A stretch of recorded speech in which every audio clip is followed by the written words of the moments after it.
پاکستان کے territorial waters میں دنیا کے چوتھے سب سے بڑے تیل اور گیس کے ریزروز دریافت ہوئے ہیں۔ پاکستان کی oil and gas regulatory agency OGRA ایک دوست ملک کی کمپنی کے ساتھ مل کر پچھلے 3 سالوں سے پاکستان کی سمندری حدود میں آئل ایکسپلوریشن اور جیولوجیکل سروے میں مصروف تھی۔ اسی محنت اور کوشش کے نتیجے میں پاکستان کی سمندری حدود میں تیل اور گیس کا یہ ذخیرہ دریافت ہوا ہے۔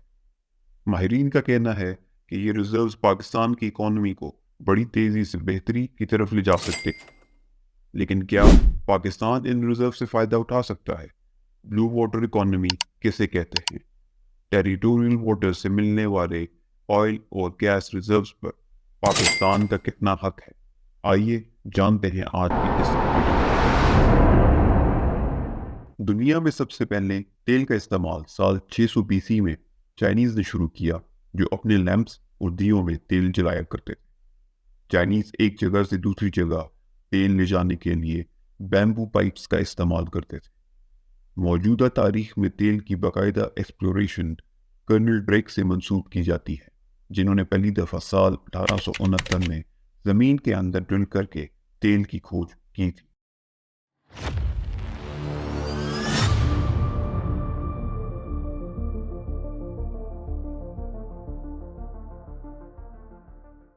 سمندر سے تیل نکالنے کا آغاز سال 1896 میں اسٹیٹ آف کیلیفورنیا سے ہوا، جب پیسیفک اوشن کے ساحل کے قریب تقریباً 1350 فٹ تک کی گہرائی میں تیل کی کھوج کے لیے ڈرلنگ کا کام شروع ہوا۔ اس وقت کے بعد سے نئی ٹیکنالوجی اور جدت کی وجہ سے آج گلف آف میکسیکو میں 2900 میٹر کی گہرائی میں ڈرلنگ کر کے تیل نکالا جا رہا ہے۔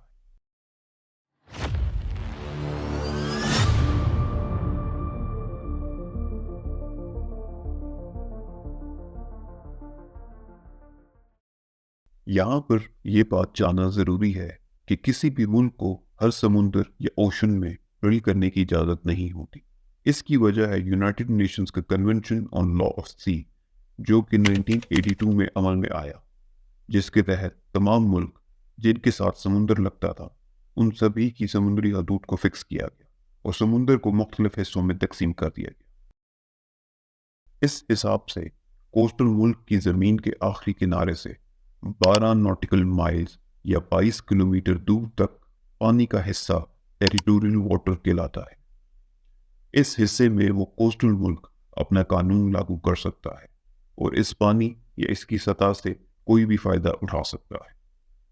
پانی کے اس حصے سے دوسرے ممالک کے جہازوں کو رائٹ آف انوسنٹ پیسج حاصل ہوتا ہے، یعنی وہ جہاز اس حصے سے رکے بغیر گزر سکتے ہیں اگر کوسٹل ملک کو ان سے کوئی خطرہ نہ ہو تو۔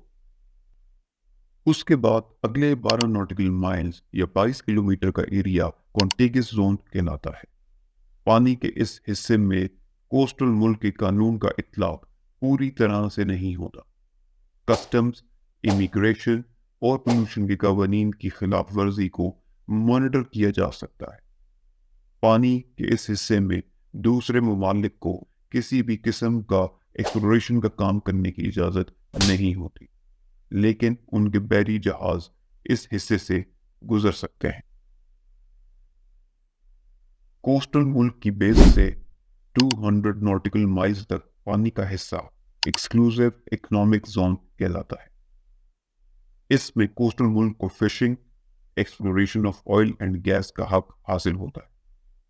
پانی کے اس حصے سے دوسرے ملکوں کے جہاز آسانی سے گزر سکتے ہیں اور مختلف کام، جس میں سمندر کے اندر کمیونیکیشن کیبلز، پائپ لائن ڈالنا شامل ہیں، آسانی سے کیے جا سکتے ہیں۔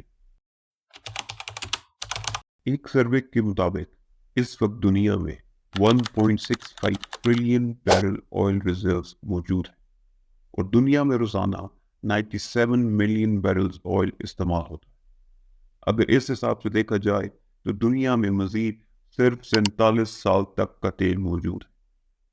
اسی وجہ سے دنیا کے مختلف ممالک نے دوسرے انرجی ریسورسز کی طرف توجہ دینا شروع کر دی، جن میں الیکٹرک وہیکلز کا استعمال، سولر انرجی اور ونڈ انرجی شامل۔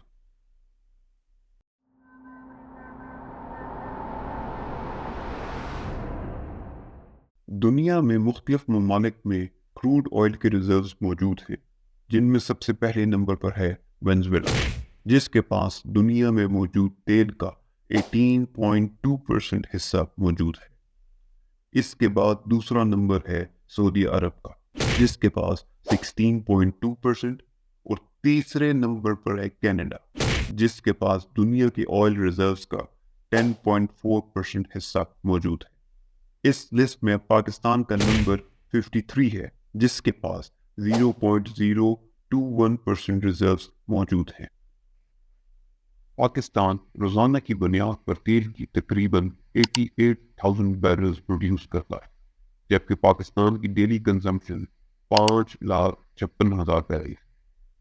پاکستان نے 2023 میں اپنی انرجی کی ضرورت کو پورا کرنے کے لیے 85% تیل، 29% گیس، 50% LPG امپورٹ، اور ان سب کے لیے پاکستان نے $17.5 بلین ادا کیے۔ آئیے جانتے ہیں کہ بلو واٹر اکانومی کسے کہتے ہیں۔ پائیدار اقتصادی ترقی، بہتر ذریعہ معاش اور ملازمتوں میں اضافے کے لیے سمندری وسائل کا استعمال کیے جانے کو بلو واٹر اکانومی کا نام دیا جاتا ہے، اور یہی وجہ ہے کہ پاکستان کے سمندروں سے ملنے والے تیل کے اس ذخیرے کو بلو واٹر اکانومی کہا جا رہا ہے۔ اوگرا کے مطابق ان ریزرو سے ملنے والی گیس یا تیل پاکستان کی امپورٹس کو کافی کم کر دے گی، جس کے نتیجے میں پاکستان کو اربوں ڈالرز کا فائدہ ہوگا، اور وہ پیسہ عوام کی فلاح و بہبود پر خرچ کیا جائے گا۔ لیکن ان ریزرو سے پورا فائدہ اٹھانے میں ابھی وقت درکار ہے۔ اوگرا کے مطابق ان ریزرو سے پوری طرح فائدہ اٹھانے کے لیے $5 بلین کی سرمایہ کاری کی ضرورت ہے، جو کہ آف شور ڈرلنگ سٹیشن اور ٹرانسپورٹ پر خرچ ہوں گے۔ تب جا کے پاکستان اس کروڈ آئل یا گیس سے فائدہ اٹھا سکے گا۔